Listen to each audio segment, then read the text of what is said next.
Salam, hər vaxtınız xeyir olsun. Bugün fonetika bölməsindən bir neçə mövzunun izahını verəcəm və çalışacağam ki, daha çox testlərdə rastımıza çıxan, qarışdırılan məqamlara toxunum. Deməli, fonetika nədən bəhs edir? Fonetika danışıq səslərini öyrənən dilçilik bölməsidir. Danışıq səsləri isə saitlər və samitlərdir. Saitlər necə səslərdir? Saitlərin bölgüsü və samitlərin bölgüsü, bunu hər bir şagird özü əzbərləyib bilməlidir. Mən bu məqamlara toxunmuram. Başlayıram qoşa saitli sözlərin yazılışı və tələffüsü qaydası ilə. Qoşa saitli sözlər. Deməli, qoşa saitli sözlər özü iki yerə bölünəcək. Qoşa saitli sözlər. Qoşa saitli sözlər ya eyni cinsli qoşa saitli sözlər olur, ya da müxtəlif cinsli olurlar həmin bu saitlər. Eyni cinsli saitlərə əsasən hansıları nümunə gətirə bilərik? Qoşa A, qoşa Ə, qoşa I və qoşa O-ları nümunə gətirə bilirik. Eyni cinsli qoşa saitlər sözün əvvəlində işlənməz, sözün ortasında və sonunda işlənir. Tələffüz qaydası necədir? Qoşa saitlərdən biri düşür, digəri isə uzun tələffüz olunur. Məsələn, saat sözünü nümunə gətirə bilərik. Necə tələffüz olunacaq? A-lardan biri düşür, digəri uzun tələffüz olunur saat formasında. Və yaxud da əyə aid nə deyə bilərik? Təəssüf sözünü deyə bilərik, mətbəə sözünü deyə bilərik, əmtə sözünü deyə bilərik. Yəni daha qısa olan əmtə sözünə girək. Əmtə. Tələffüzdə ələrdən biri düşəcək, digəri uzun tələffüz olunacaq. Və yaxud da qoşa i-yə nə deyə bilərik? Bədii, təbii, bunları deyə bilərik. Qoşa o-ya isə zoopark, zoologiya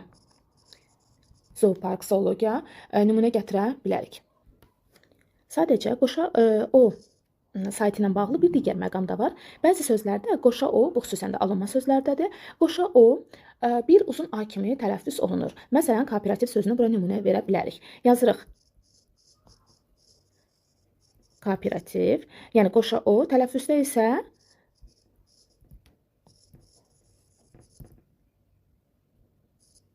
bu formada tələffüz eləyirik. Yəni qoşa o bir uzun a kimi tələffüz oluna bilir. Yenə də deyirəm, qoşa saitli sözlər rahat mövzudur. Demək olar ki, bütün şagirdlər bu mövzunu yaxşı görə bilirlər. Yəni bu mövzu ilə bağlı testlərin öhdəsindən gələ bilirlər. İndi isə danışırıq müxtəlif cinsli qoşa saitli sözlərdən.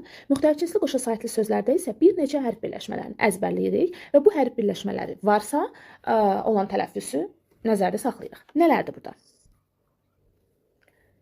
Deməli, müxtəlif cinsli qoşa saitlərdən A-i, I-a, Ə-i, I-ə, I-o, U-i və I-u hərf birləşmələrini yadımıza saxlayırıq. Yəni, əsasən tərkibində i olanlar. Bu saitlər yanaşı işlənirsə, araya y samiti daxil olur. Yəni, səs artımı hadisəsi baş verir. Məsələn, ailəyə aid nümunə veririk. Ailə, daha doğrusu A-i-yə aid nümunə. Ailə, tələffüz edirik A-i-lə formasında. Və yaxud da i-a hərf birləşməsinə aid nümunə verirəm. İyanə. Tələffüz eləyirəm. İyanə formasında. Burada a uzanır. İyanə. Ə-i hərf birləşməsinə. Zəif. Tələffüz eləyirəm. Zəif. İ-ə hərf birləşməsinə. Təbiət deyə bilərik. Təbiət. İ-o hərf birləşməsinə. Radio. Sui-qəsd deyə bilərik. Sui-qəsd. Və yaxud da burada da radius sözlərini nümunə gətirə bilərik. Hər birində qoşa saitlərin arasına y səsi əlavə olunur, y daxil olur və səs artımı hadisəsi baş verir. Ümumiyyətlə, fonetikada deyilişlə yazılış arasında fərqli məqamlara görə keyfiyyət fərqi və kəmiyyət fərqi dediyimiz anlayışlar var. Keyfiyyət fərqi nədir keyfiyyət fərqi? Keyfiyyət fərqi və yaxud da indi hal-hazırda kəmiyyətdən danışdığımız üçün kəmiyyət fərqi qeyd edirəm. Kəmiyyət fərqi nədir? Kəmiyyət bildiyimiz kimi miqdar deməkdir. Kəmiyyət fərqi də əgər bir sözdə hərflərlə səslərin sayı bərabər deyilsə, yəni səs artımı və yaxud da səs düşümü hadisəsi baş veribsə, o zaman kəmiyyət fərqi baş vermiş hesab olunur. Məsələn, yuxarıdakı sözdə, ailə sözündə A uzandı, uzanma fərq deyil, bunu bilirik. A-la i-nin arasına y daxil oldu. Əgər yeni bir səs daxil olubsa, deməli səs artımı hadisəsi baş veribdir və bu kəmiyyət fərqi hesab olunur. Keyfiyyət fərqi isə indi irəlidə deyəcəm keyfiyyət fərqinə aid nümunədə. Keyfiyyət fərqi səs əvəzlənməsidir. Nümunə olaraq nə deyim, hal-hazırda birindəyim ki, deməli tutaq ki, bulud yazdım. Bulud tələffüz eləyirəm necə? Bulud. D-ya çevrildi. Yəni səs dəyişimi, səs əvəzlənməsi baş verirsə, buna da keyfiyyət fərqi deyirik. Yəni bizim bu yuxarıdakı qaydamızda müxtəlif cinsli qoşa saitli sözlərdə yazdığım nümunələrə əsasən araya y daxil oldu və kəmiyyət fərqi baş verdi. Uzanma fərq deyil. Ona görə də məsələn ailə sözünü nəzərə alsaq, ailə sözündə bir dənə y samitinin əlavə olunması bir fərqli məqam kimi qeyd olunur. Yəni bu sözdə iki fərqli məqam yoxdur, bir fərqli məqam var. Adətən qoşa saitlərdən hər hansı biri, yəni müxtəlif cinsli qoşa saitlərdən hər hansı biri i saitidirsə, araya y daxil olur. Amma burada istisna bəzi sözlərimiz var ki, həmin sözlərdə araya y daxil olmur. Hansı sözlərdir bunlar? Bu sözlər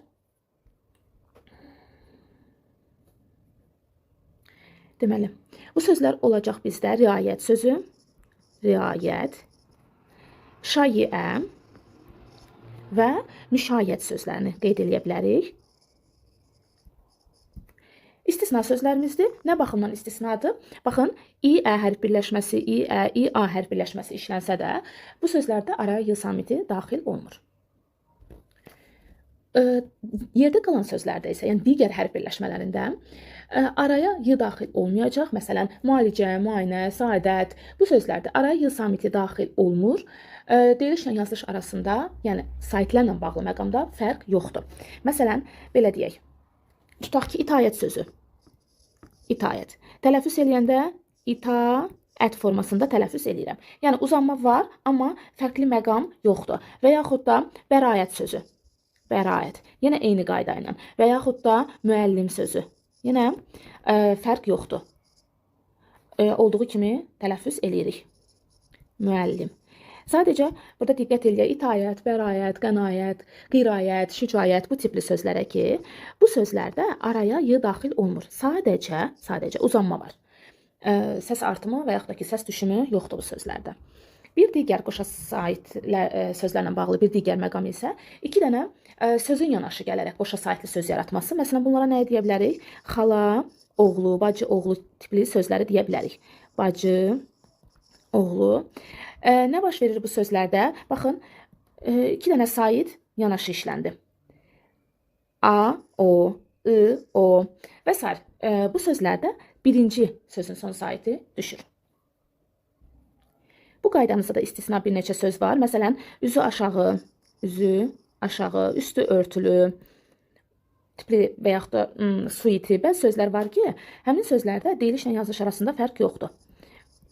Üstü örtülü. Fərq yoxdur dediyim nədir? Yəni saitlərlə bağlı məqamda fərq yoxdur. Burada da saitlər olduğu kimi tələffüz olunacaq, burada da olduğu kimi tələffüz olunacaq. Düşmə yoxdur. Amma sözün hər hansı bir digər məqamında fərq ola bilər. İndi qoşa samitli sözlər haqqında danışmaq istəyirəm. Qoşa samitli sözləri yenə iki yerə bölürük. Eyni cinsli qoşa samitli sözlər və müxtəlif cinsli qoşa samitli sözlər. Eyni cinsli qoşa samitli sözlərdən danışaq. Eyni cinsli qoşa samitli sözlər. Bu qaydada nə edək? Bəzi samit qoşalıqlarını, eyni cinsli samit qoşalıqlarını əzbərləyək ki, bu sözlərdə, əgər bu samitlər işlənirsə, fərq var. Hansılarda? Əgər sözdə qoşa k görürsünüzsə, qoşa t, qoşa p və qoşa q samitlərini görürsünüzsə, deməli bunlardan biri özünün qarşılığına çevriləcək. Yəni, qoşa k tələffüz olunur, k, g formasında, qoşa t, d formasında, qoşa p, p formasında, qoşa q isə birincisi dəyişir burada, öz kar qarşılığı olaraq k, q formasında tələffüz olunur. Yəni, qısacası, bu 4 samitdə biri öz qarşılığına çevrilir. Digərlərində fərq yoxdur. Gəlin bunlara aid birinci nümunə qeyd edək. Məsələn, qoşa k-yə nə deyə bilərik? 8. Qoşa k tələffüz olundu, sək, giz formasında. İkincisi, özünün cingiltli qarşılığına çevrildi. Hətta tələffüz olunur, da formasında. Tapıltı yazdım, tələffüz eləyirəm, tapıltı formasında. Qoşa qıya aid isə deyə bilərik 9 formasında tələffüz olunur. Hərəsinə aid bir söz belə nümunə olaraq əzbərləmiş olsaq, bilmiş olsaq, qayda test həll edən zaman qayda bizim yadımıza düşəcək. Daha sonra qoşa y ilə bağlı məqama gəlirəm. Əgər sözdə qoşa y-lar işlənərsə. Qoşa y. İki məqam özünü göstərəcək. Ya qoşa y-ların hər ikisi tələffüz olunacaq. Bu nə zaman baş verir? Əsasən qoşa y-lar sözün kökündədirsə, sözün özündədirsə, o zaman hər ikisi olduğu kimi də tələffüz olunur. Yəni kökündədirsə deyək. Məsələn, nəyi deyə bilərik? Nümunə olaraq Bir dənə də bunu yazaq. Nümunə olaraq deyə bilərəm niyyət sözünü. Niyyət. Niyə niyyət sözünü qeyd elədim? Çünki şagirdlər niyyət sözündə qarışdırırlar və çox vaxtı bir yer kimi tələffüz eləyirlər. Hətta topluluqda da buna aid nümunəmiz var. Xoş niyyətli və xoş xasiyyətli sözlərini müqayisəli şəkildə verib. Niyyət sözündə yanın hər ikisi olduğu kimi qalır. Niyyət, xəyyam bu sözləri nümunə gətirə bilərik. Hansı hallarda qoşa yığlardan biri düşür, digəri isə tələffüz olunur? Əsasən baş verir iyyat, iyyət və iyyə şəkilçilərinin tərkibində olduqda. Deməli, iyyat, iyyət və iyyə şəkilçilərinin tərkibində olduqda. Məsələn, nəyə nümunə gətirə bilərik? Bələdiyyə sözü deyirəm. Bələdiyyə. Tələffüzdə yanının biri düşəcək, bələdiyyə formasında tələffüz olunur. Gəlin baxaq. Elə bələdiyyə sözündə deyilişlə yazılış arasındakı fərq kəmiyyət fərqidir, yoxsa keyfiyyət fərqidir? Baxın, səs düşümü baş veribdir, dəyişmə baş verməyibdir. Deməli, hesab olunacaq keyfiyyət fərqi. Bəs burada baxsaq, məsələn, 9 sözündə q k-ya çevrildi. Səs əvəzlənməsi baş verdi. Hansı fərq hesab olunur? Hesab olunur keyfiyyət fərqi. Bəzən biz eyni halı qoşa k samitində də müşahidə eləyə bilirik. Yəni qoşa k yazılır, amma biri tələffüz olunur. Məsələn, burada akkumulyator, akkord kimi sözləri deyə bilirik. Bəzən bu halı görürük. Məsələn, həm də burada akkumulyator sözünün yazılışına da diqqət eləyək. ki, bu söz bizə orfoqrafiya testlərində düşə bilir. Akkumulyator formasında yazırıq. Tələffüzdə isə qoşa k-lardan biri tələffüz olunur.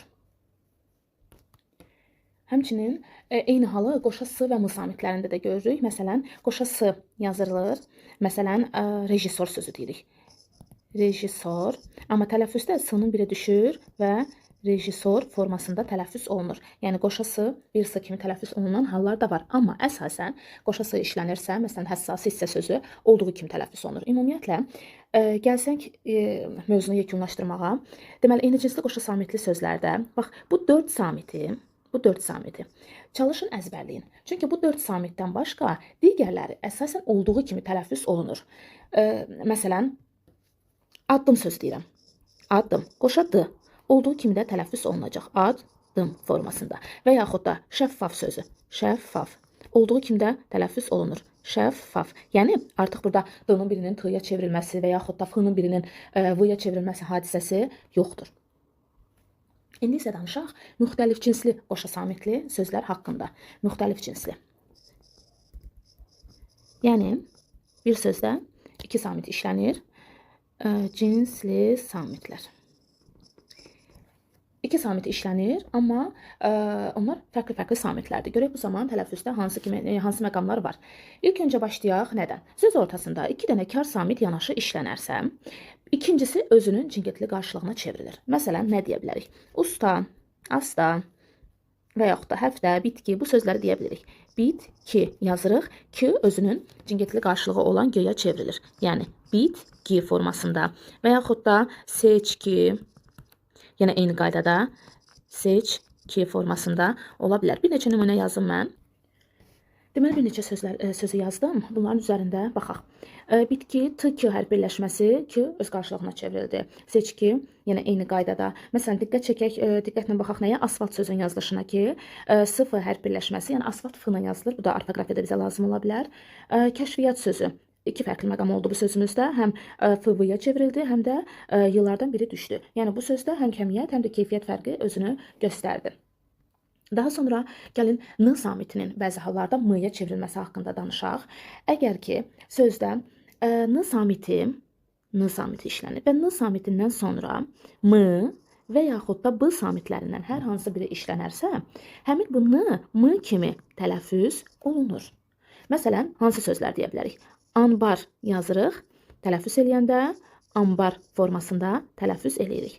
Yəni, səs dəyişməsi, deyilişlə yazılış arasında keyfiyyət fərqi baş verir. Başqa bir çox söz nümunə gətirmək olar. Məsələn, m-la da olan məqama baxaq. Məsələn, deyirəm sönməz, sönməz. Tələffüz eləyirəm, sönməz. Bu halı şagirdlər feillərdə tapmaqda çətinlik çəkir. Məsələn, anmaq feili deyirəm, anmaq. Tələffüz eləyirəm, anmaq formasında. Qıdaxıya çevrilir.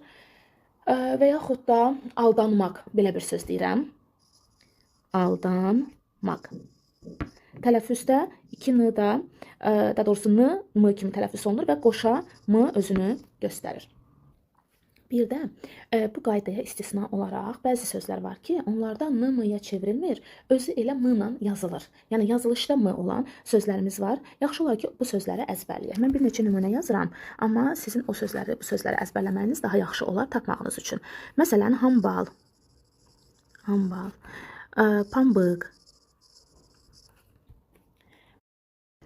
Davam eləyək. Ç-nın ş kimi tələffüz olunması qaydası ilə. Nə vaxt ç, ş kimi tələffüz olunur? Ç samitindən sonra d, s və z samitlərindən hər hansı biri gəlirsə, ç samiti ş kimi tələffüz olunur. Məsələn, nümunə olaraq nələri qeyd edə bilərik? Məsələn, deyirəm uçdu. Tələffüz eləyirik uçdu. Və yaxud da uçsam, tələffüz eləyirəm uçsam. Və yaxud da heç zaman. Heç zaman. Tələffüz eləyirik heç zaman.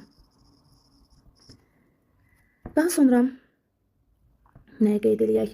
Əgər sözün sonunda f-t, x-t, ş-t və s-t samitləri işlənirsə, demək sözün sonunda f-t, ş-t, x-t və s-t samitləri işlənirsə və yəni bu birləşmələrdən sonra samit əlavə olunsa, üstünə samit gəlsək, samit.